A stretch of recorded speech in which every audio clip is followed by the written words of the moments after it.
Hi friends, welcome to the NPTEL course Leadership for India Inc. Practical Concepts and Constructs. We are in week 7 discussing leadership development and succession. In this lecture, we will discuss CEO succession. I take the examples of several groups in India and abroad and also Tata Group in particular and discuss this very important topic. India woke up on August 5, 2010 to the news that the Tata Group, the largest Indian industrial conglomerate, would look for a successor to Group Chairman Ratan N. Tata, who was due to retire in December 2012 when he would turn 75.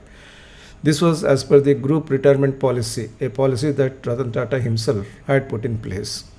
Tata Sons, the holding company of the group, stated that it had set up a panel to begin a global search for a successor, considering external and internal candidates, and to replace the veteran leader who took the Tata Group to international glory. The group planned to complete the search process for the chairman by March 2011.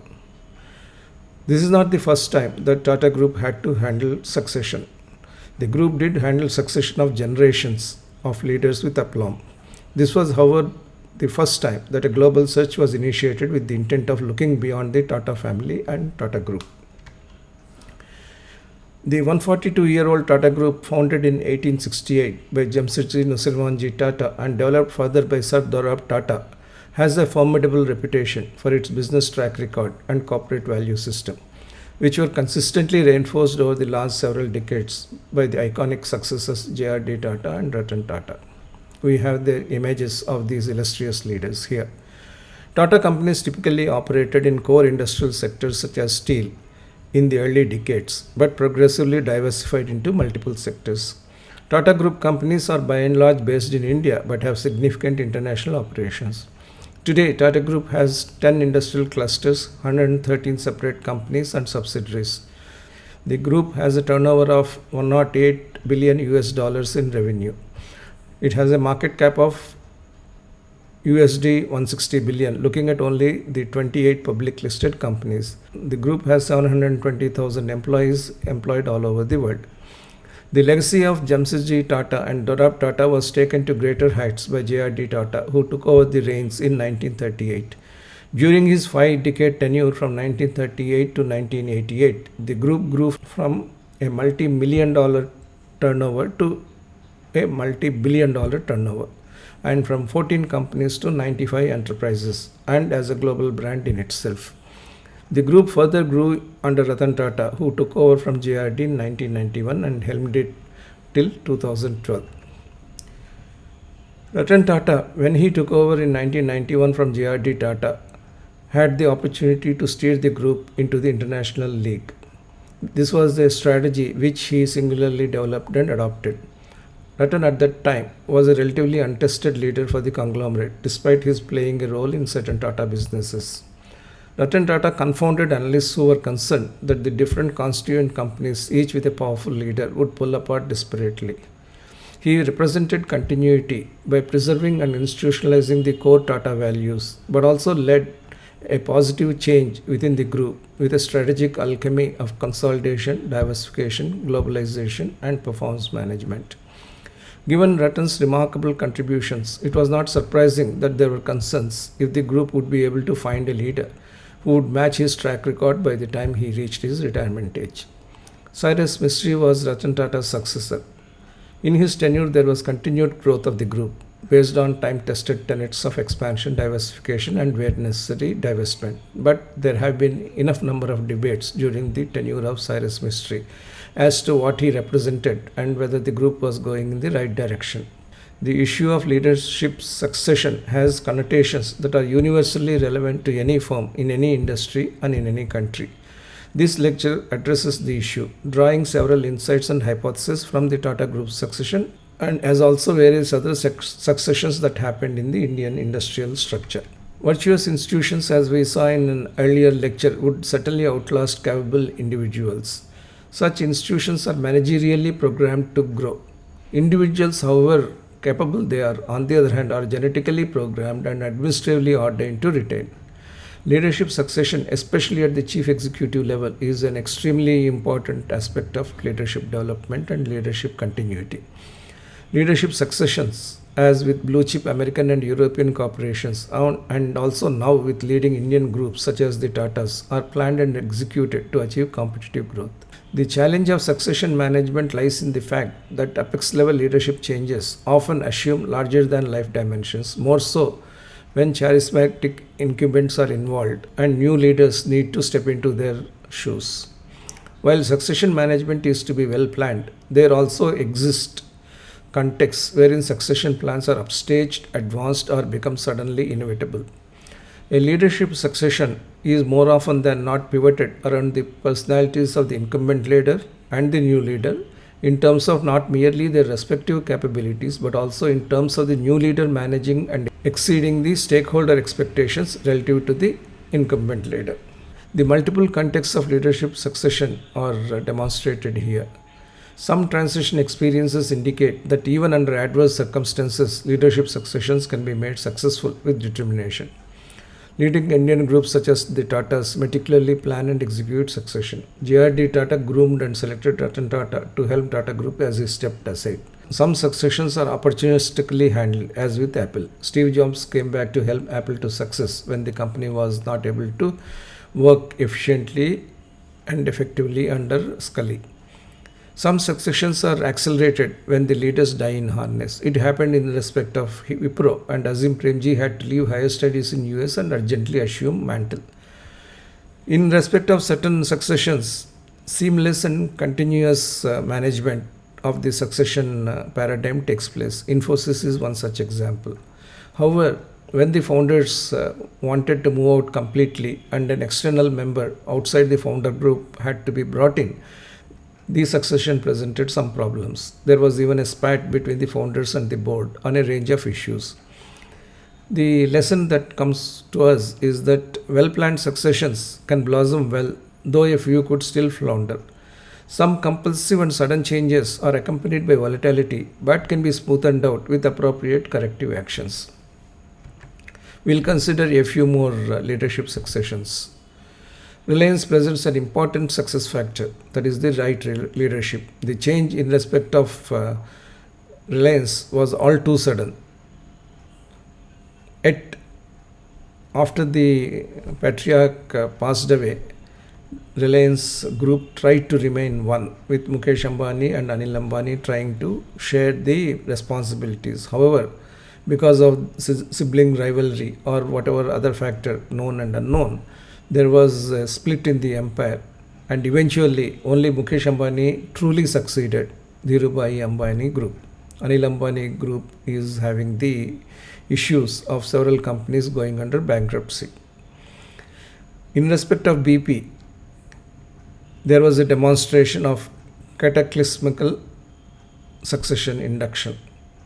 BP had to find a new CEO in the wake of a major safety incident in Gulf.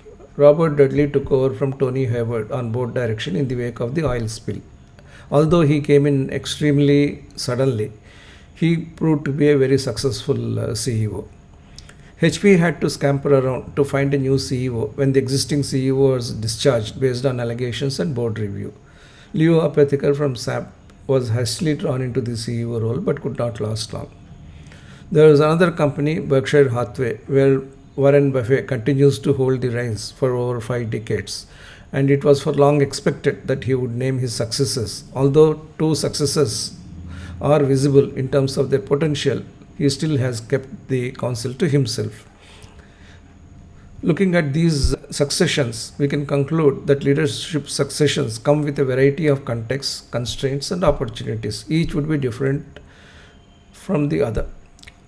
These successions, even if sudden, may succeed, as in the case of BP, and in case of certain well-grown families setups as well, there could be issues, as proved by the Reliance succession, wherein only one son could make it big because of the right leadership, and the other part of the empire had to kind of get into difficulties.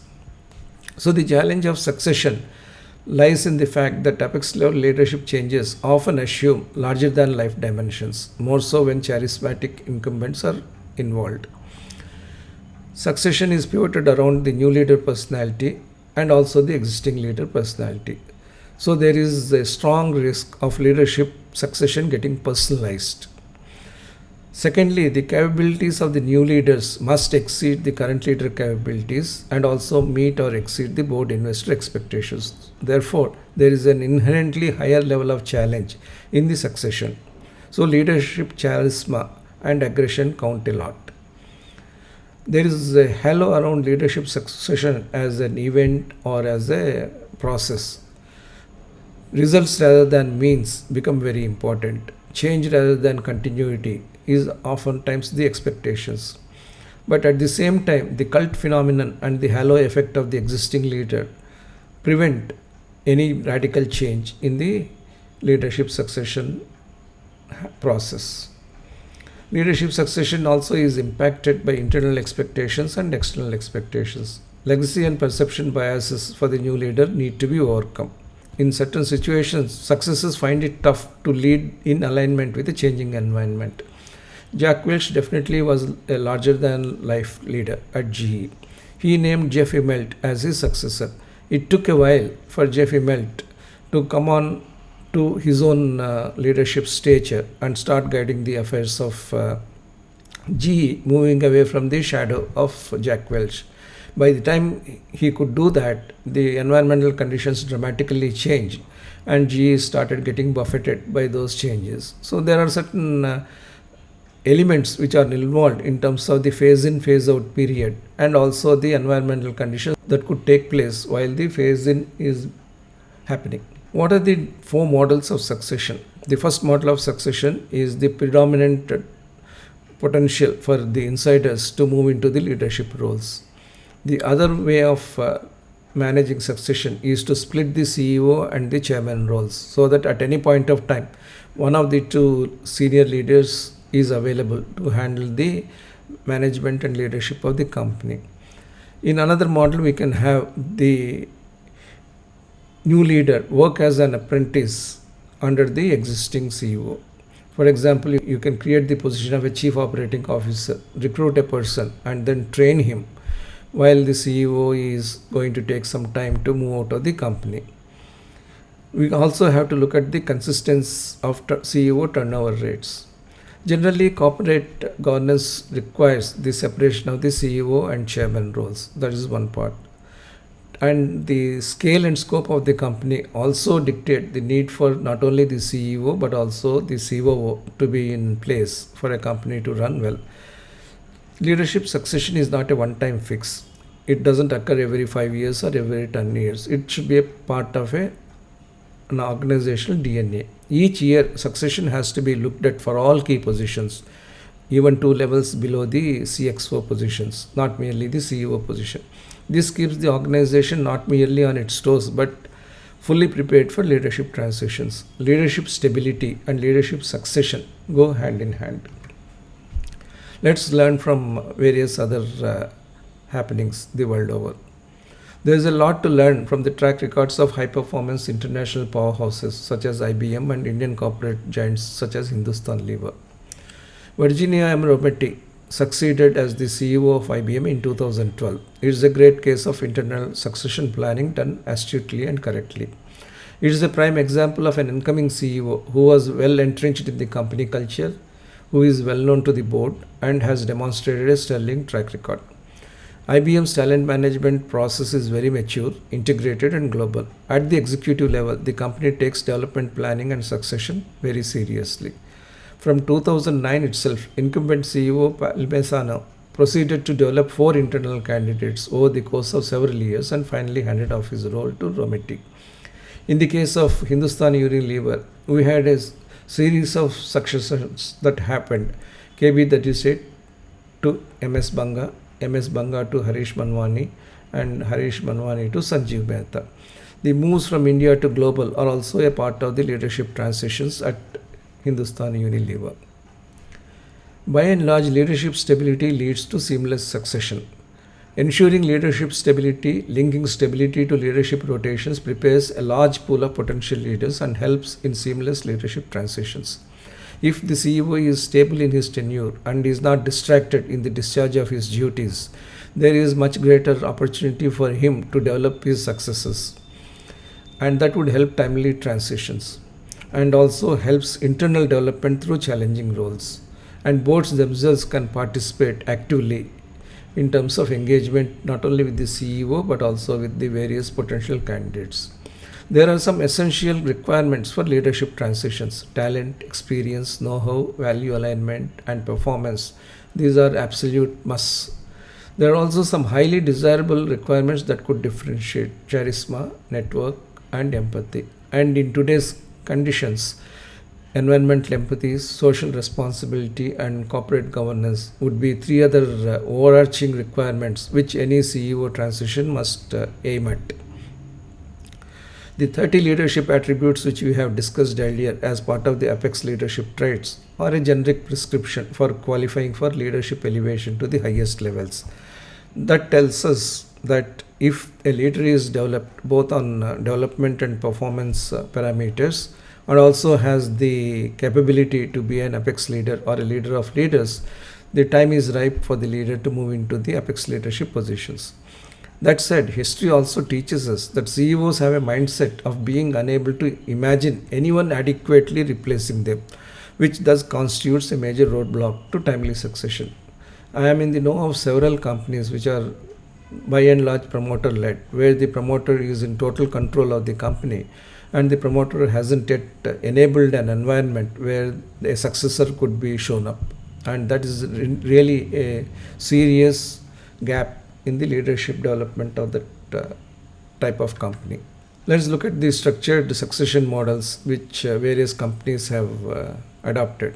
General Electric and GSK reflect structured succession, whereby incumbent CEOs develop leadership bench, establish benchmarks of performance, evaluate actual performance, and make final selection. In 1981, Jack Welch succeeded Reginald Jones as the CEO at GE in a process that was personally driven by Jones as the incumbent CEO. There was also a significant nomination input from several likely candidates, followed by in-depth interviews with candidates, which helped the process. Jack Welch, when the time was coming up for his retirement 20 years later, he named Jeffrey Immelt as his successor, again based on a detailed evaluation of and discussions with three potential candidates. Welch focused on the values that he instilled in the GE's management as the parameters for selecting the successor. Speed, simplicity, self-confidence, and boundarylessness were the filters he has used. In both cases of Jack Welch moving into Reginald Jones' position and Jeffrey Immelt moving into Jack Welch's position, succession was taken up well in advance and was an open event that would inevitably occur in future. The organization had visibility to the succession sagas. Structured succession helps in removing undue secrecy and needless lobbying. It also helps in rolling out specific growth initiatives that demonstrate leadership. General Electric, a century plus old company, has been successful in its CEO successions over time. Participation of the board and constitution of such committees may provide style and substance of objectivity, but in cases where the founders or outgoing CEOs have a strong presence, their intent could be a major influencer. GE's experience demonstrates the strong influence the incumbent CEOs have in leadership selection. This approach continued in GSK as well. GSK's succession planning process that culminated in the appointment of Andrew Whitty to the top role in May 2008 was another form of structured succession. He took the daring decision of making his top three internal candidates compete amongst themselves very publicly to become the CEO. While each was well qualified to run the business, GSK asked them to take 1 year long CEO level projects under the discerning eyes of the directors and the incumbent CEO. The projects were individually different, covering supply chain management, product safety, and sales and marketing. The process was also expanded to include outsiders' evaluation of the three candidates. The way the succession planning process was conducted at GSK resulted in the departure of two unsuccessful candidates to their own new CEO pastures in other companies, despite the efforts to retain them. So, Jean Pierre Garnier to Andrew Whitty to Emma Walmsley. There were two different types of succession sagas that unfolded at GSK. In contrast to what happened when Andrew Whitty came in, GSK naming Emma Walmsley as the new CEO in September 2016 had been a quiet and smooth internal affair. So the same company can have two different succession planning and succession execution models. If a company wants to develop the internal candidates, which is a strong possibility and an appropriate action, we need to ensure that the group or the company is on a growth track. Any group or any company which is on growth track usually brims with talent, and there would be many CEO candidates in such companies. For example, GE, Unilever, Infosys, Tata, Procter and Gamble. But when you look for internal development, there are four aspects which are at play: personal emotions, group dynamics, voluntary transition, and time transition. There would also be emotional pulls and pushes for the boards at three time points. One, when the decision is taken to search for a successor. Two, when the decision on the successor is made. And three, when the new CEO actually takes charge. The existing CEO as well as the board of directors has to engage themselves very seriously at these three time points. And to be able to do that appropriately and successfully, there should be an ideal succession approach which comprises a non-egoistic effort by incumbent CEOs to find the right candidate, to initiate and manage selection and grooming of successors with transparency and ownership, and very effective involvement by the board in the succession processes. Positive management of emotions based on the knowledge of these time points is key to promoting a successful CEO transition. It is also possible to hire senior leaders from outside the industry, and they could be very successful too. We have three examples here. Alan Mulally was hired from Boeing to become the CEO of Ford. He came in, turned around the company, and grew the Ford automobile business substantially. Sergio Marchionne, head of Fiat, he was a lawyer and accountant by qualification and practice, with a prior background in the chemicals and banking sectors. He came into Fiat and engineered a stunning turnaround of Fiat Group, and also ensured that Chrysler under Fiat was highly successful. Paul Otellini, CEO of Intel, despite lacking a degree in science or engineering, was chosen to lead Intel, which is the leading semiconductor technology firm. He could lead Intel on path of technological and business growth despite the non-engineering background. So people can come from outside the industry fold with different backgrounds, but could leave their stamp of growth on the companies. There are certain advantages of hiring externally.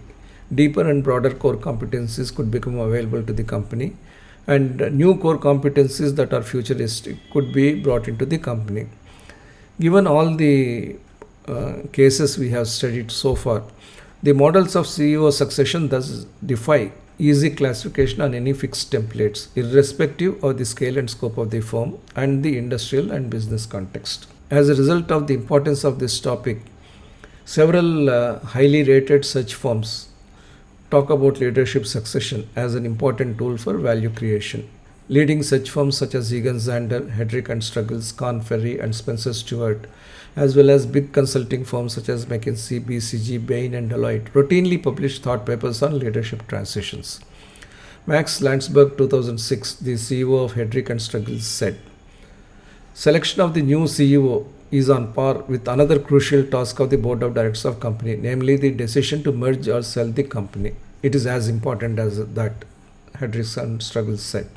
Structured and systematic review of all options and selection of the most appropriate choice should also be potentially followed up with transition support. He advocated prior framing of the persona of the CEO to support the process, and a diligent search process that meets all current and futuristic qualification criteria.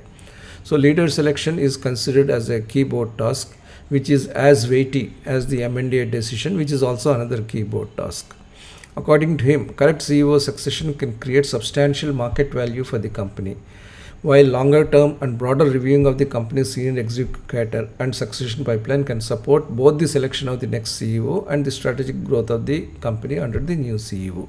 Any aspect of leadership succession has to finally come around to the key objective of growth. whether in successful corporations or unsuccessful corporations, and whether it is through internal development or external induction, an emphasis on continued corporate growth and profitability is the sine qua non of leadership transition. There could be viability issues in the face of volatility. There would be pressures to exceed expectations. There would be high expectations from the public as well, particularly in the case of high profile transitions such as Ratan Tata's. And there would be compulsions and imperatives to manage various disparate forces that act on the company. It could be economic volatility, it could be competitive intensity, and disruptive technologies could as well be the huge factor for the company. These factors bring to fore the importance of bringing management of continuity along with change as an important aspect of leadership succession. All these issues would be further amplified in the case of succession to the topmost position in a conglomerate as compared to a corporation. In India, the experience in respect of leadership succession is patchy. Many conglomerates and Indian corporations try to do that, but not very successfully. The experience in the US itself is not completely 100%. Certainly, more than 60% of the boards at the S&P 500 companies in the US discuss CEO succession at least once a year. And 80% of these companies have emergency succession plans in place, but certainly not 100%. Lack of succession planning is a failure of boards at many family-owned or promoter-controlled businesses in India, without doubt, leaving them vulnerable after the retirement or loss of their current leaders.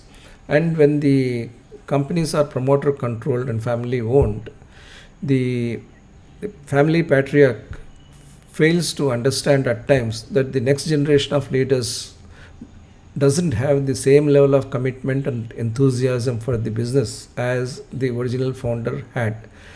Yet they would like to have the progeny manage the companies, and therein lies a huge leadership gap between the original founders and their successors. These things are not addressed effectively in family-owned companies. It is also a drag on the investor appeal for many of India's largest fast expanding companies, because indecision on the part of leadership in terms of succession has led to family disputes that have split or disrupted companies. So we need to have, whether a company is a family-owned company or a professionally managed company, regular and emergency succession plans. It is to be considered as an essential CEO and board responsibility and engagement. Delay and indecision in leadership succession could cost the company a lot. Companies such as Infosys and conglomerates such as Tata Group have tried to professionalize CEO succession.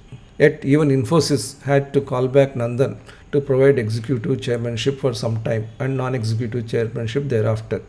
Tata Group had to call back Ratan Tata to stabilize the group after Cyrus Mistri's sudden departure.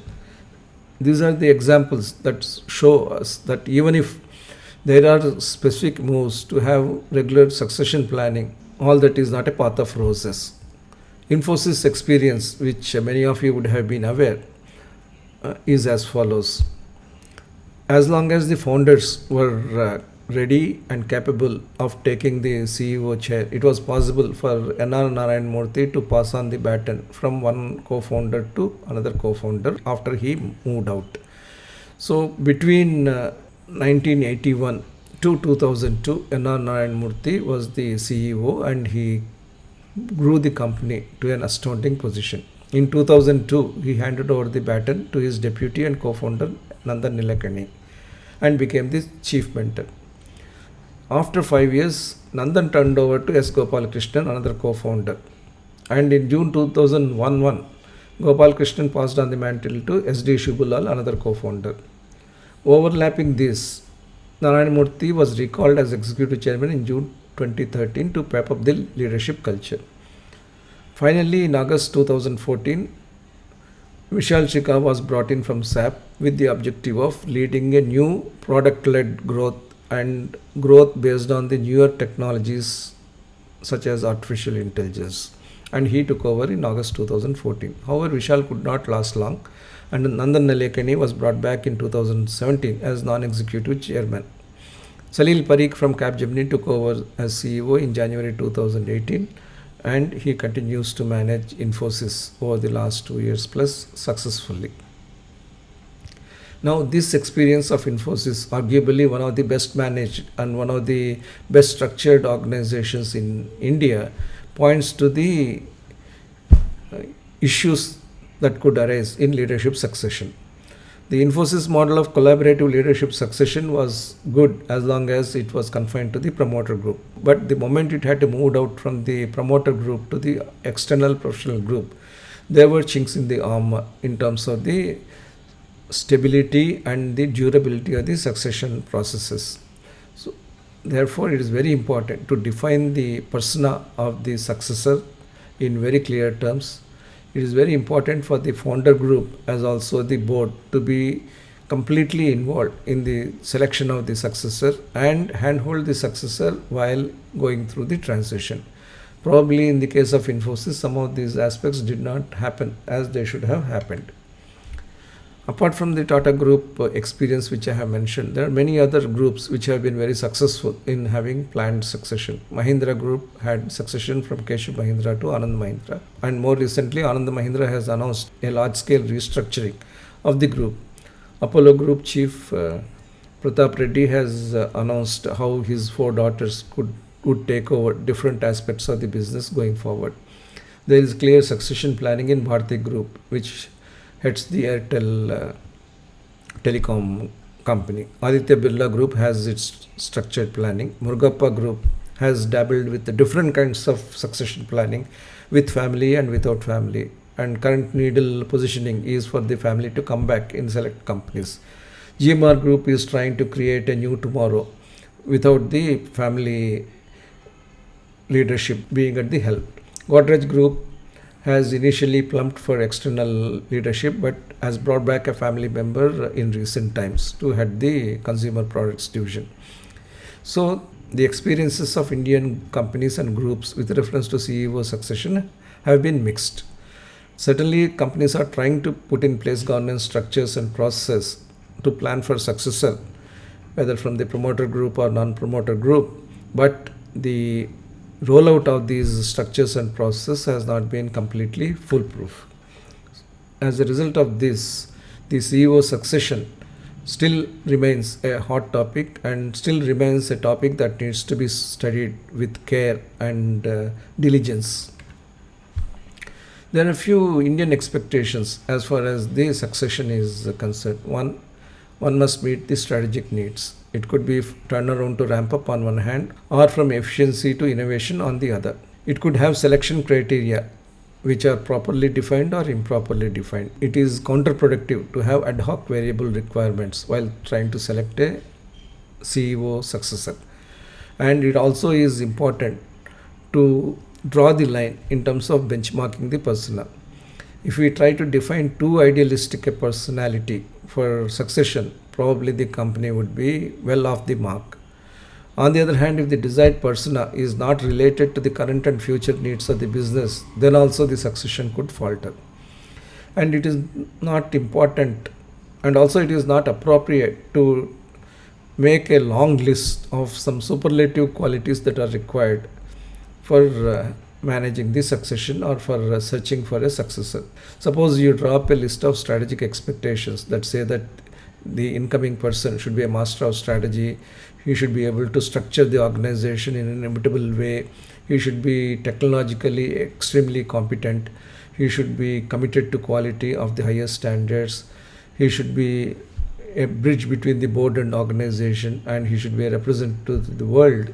But at the same time, operationally, he should have good operational values, he should protect ethics, he should be mentor talent, he should facilitate teamwork, he should drive the productivity, he should resolve all the paradoxes. These are all great expectations from the successor. But these expectations have to be clearly spelled out in terms of the role definition and discussed openly with the candidate. And the candidate also needs to openly discuss with the board of directors as well as the CEO his own strengths and not so strong points, and then see how together they can make a success of the succession.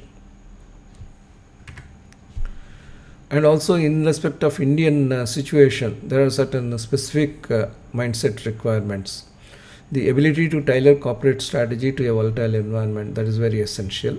The flexibility to constantly realign the organization structure to a dynamic strategy, that is also another requirement. The penchant to institutionalize operational excellence and the openness to nurture individual and team creativity, that also is extremely important.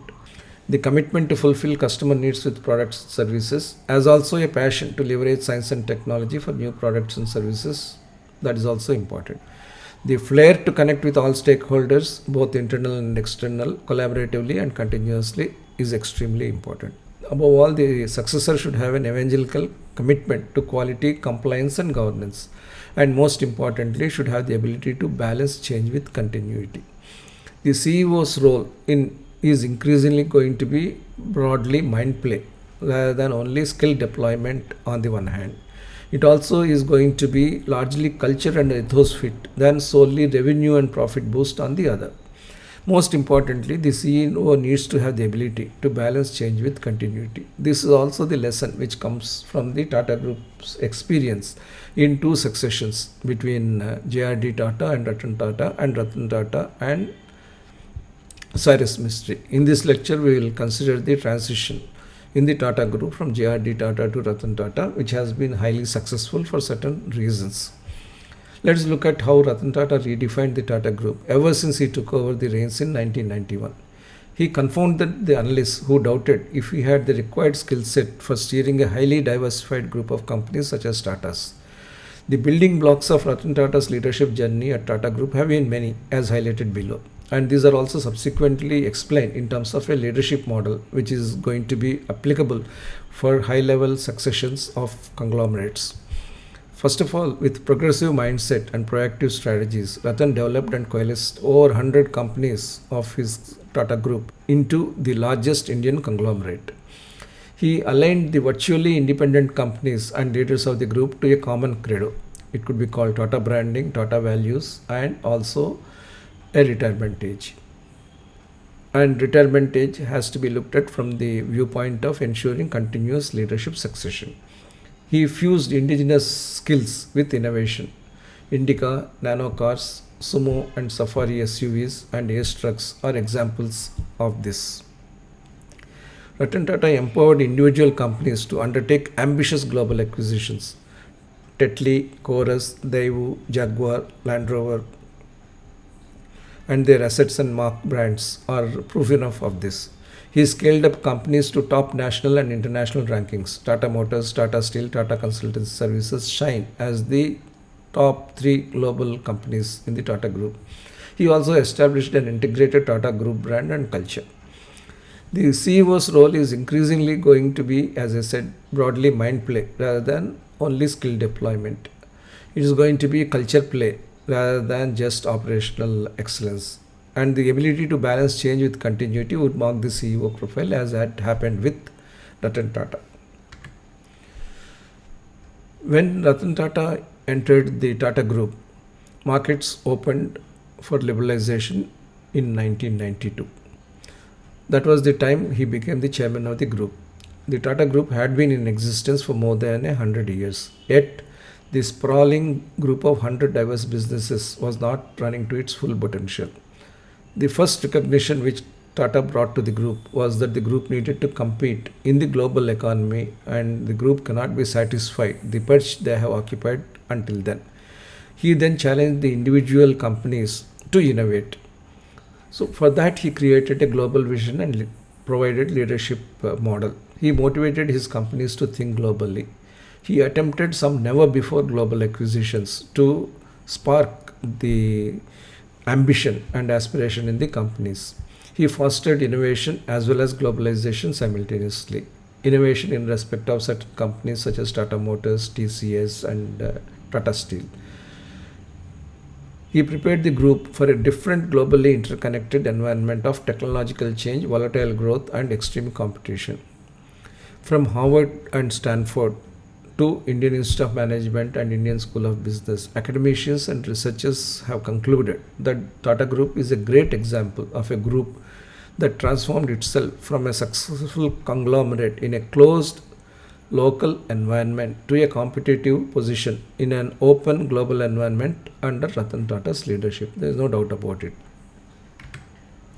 So let's look at the model that Ratan Tata put in place. His tenure was marked by skillful navigation of change without losing continuity.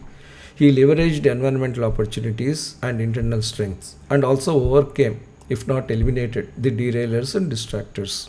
So you can consider Ratan Tata's leadership transition model as one of having 10 factors. These can be seen as investment along with divestment, consolidation along with professionalization, globalization along with acquisitions, growth along with security, innovation along with competitiveness.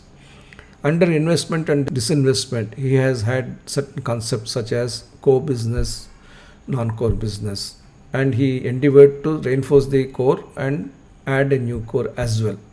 Under consolidation and professionalization, he created group ethics, he aligned the leaders, and moderated the extreme personalized independence of certain leaders while facilitating corporate accomplishment. Under globalizations plus acquisitions strategy, he acquired companies globally to strengthen the core businesses.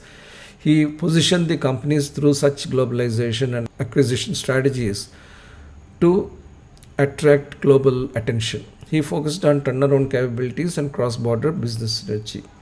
Under growth plus security strategy, he created a strong holding company structure. He reinforced promoter holdings across all group companies. Under innovation plus competitiveness strategy, he enabled group companies to innovate. He made companies more competitive and he promoted self-reliance, functionality and affordability for customers as also the firm. At the core of Ratan Tata's success as a transiting leader has been the effective model of change with continuity on a foundation of the basic Tata philosophy that the group is a trustee of the wealth that the group creates for the nation. Ratan's openness to work with JRD Tata and Tata Sons board and in turn their support to Ratan's model and their willingness to give Ratan the required space and freedom to execute the model has also been very important in the successful and seamless transition that happened from JRD Tata to Ratan Tata. So in Ratan Tata's role model of investment plus divestment, he looked at the large diversified group of companies and businesses he inherited. Rather than abandon the diversification strategy, he defined core businesses which the group should have and reinforced them while he exited non-core businesses. The core businesses, as a matter of example, were automobiles, steel, information technology and hotels. There were of course several others including consumer products. Under non-core, he listed industries such as pharma, soaps and detergents, cement, oil and a few others. He exited non-core progressively. He also focused on a new core, which is retail, realty, telecom and infrastructure. Divestment of non-core was not seen as a failure to compete. Rather, it was seen more as a strategy to make the group more competent and competitive. Under consolidation and professionalization strategy, he looked at strengthening the leadership bench. A striking feature of the Tata companies in the 1980s was that most of these were led by leaders who were stalwarts in their own ways but were also highly independent. So much so they were called satraps of various companies. This acted to the detriment of the group's cohesion. So he brought in certain uniform leader norms. He reined in the individualism of the leaders. He reinforced professionalism in the group. He developed structured retirement and succession policies and he inducted strong external talent. Some of the people he inducted were Ravi Kant for Tata Motors, V. Sumantran again for Tata Motors, R. Gopalakrishnan from Hindustan Unilever for Corporate Center and Carl Slim again for Tata Motors.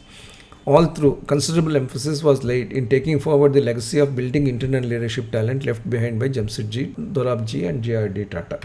Ratan Tata's role model in respect of growth and security was as follows. He believed in capital reinforcement. He felt that as the economy opened up, Tata Group companies with their astounding infrastructure and the reach and the prestige they hold in the market could be vulnerable targets for takeovers, particularly because the Tata family and Tata Trust had weak shareholdings in various companies. While the public's trust in the indigenous Tata ownership was a powerful counter to takeover attempts, He recognized the need for structural defenses. So he developed a capital deployment strategy and capital reinforcement strategy.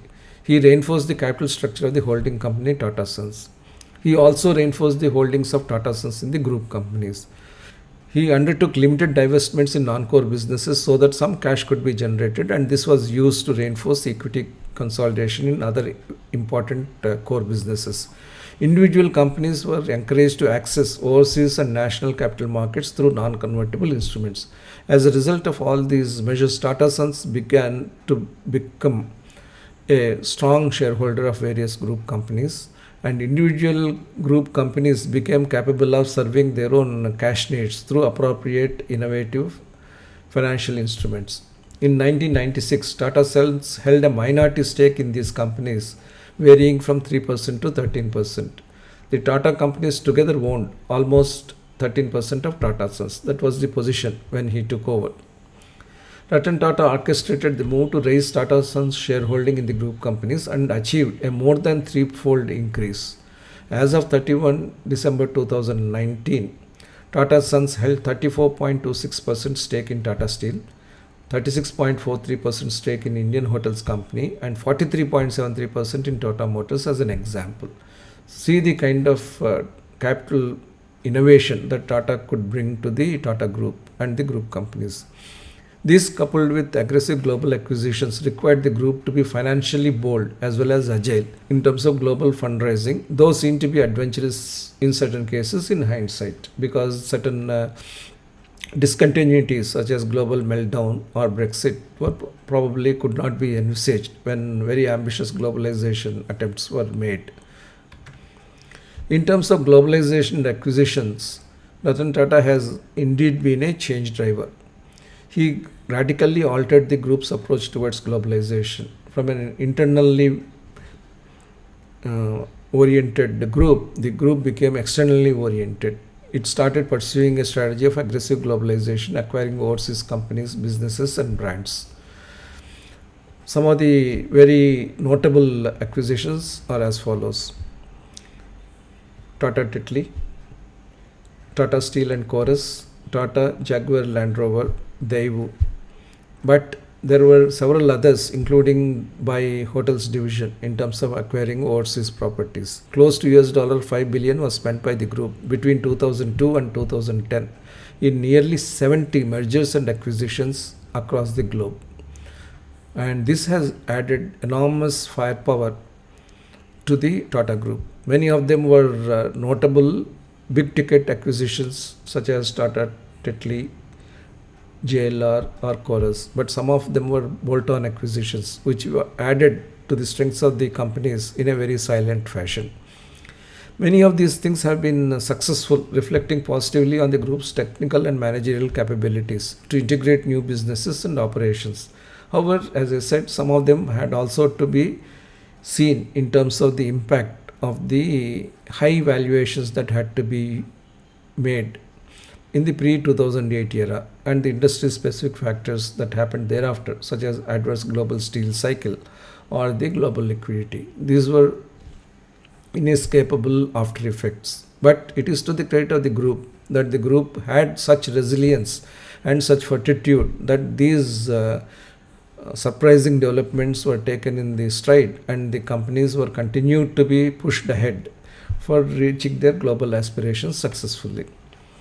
In terms of innovation and competitiveness, scale, scope, and technology were used by Ratan Tata to make the Tata Group competitive as well as innovative. In fact, it was always the DNA of the Tata Group to be pioneering.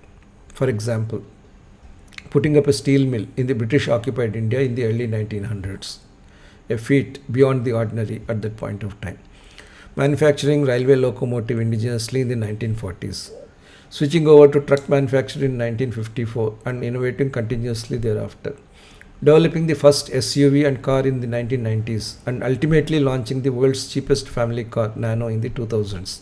And also starting several innovations in passenger car and light commercial vehicle and small commercial vehicle sectors, all through indigenous developments. With Ratan Tata at the helm, all the later day innovations sought to promote self-reliance, functionality and affordability for making greater numbers of Indians happy, as a tribute to the oft expressed philosophy of J.R.D. Tata, that is, trusteeship of public wealth for the use of public.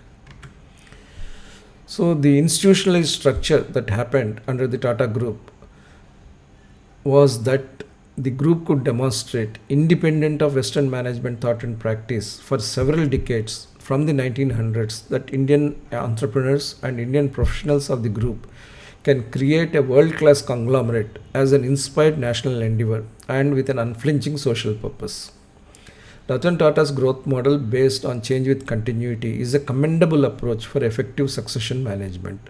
Under the overarching umbrella of Tata Vision with Values, the 10 element strategic framework provided self balanced thrust for growth and competitiveness. Let's review them. Reinforcing the core while divesting non core. Leadership consolidation with professionalization. Business growth with ownership. Globalization with acquisitions. Innovation with competitiveness.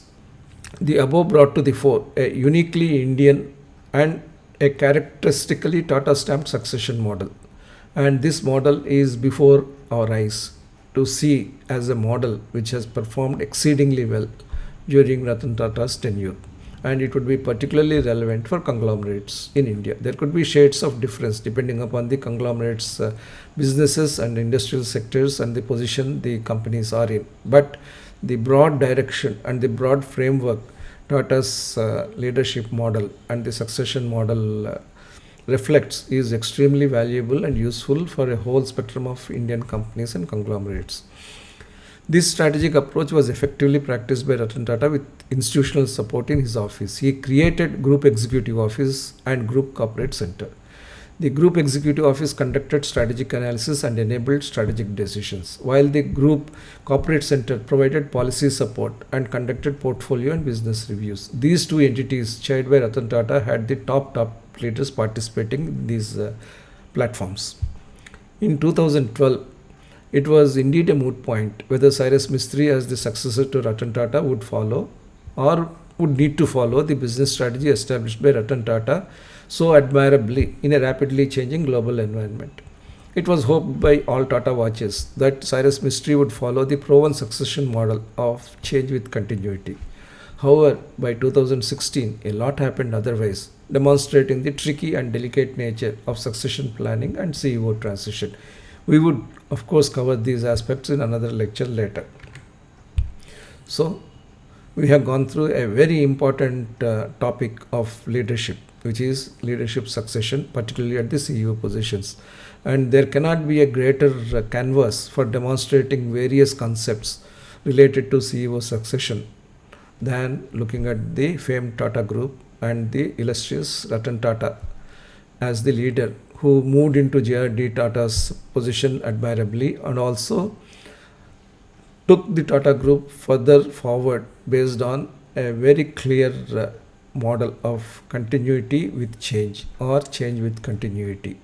And that has been the strategic success which Ratan Tata brought to the Tata Group, with prestige all round for the Tata Group in the process. So we'll meet in the next lecture.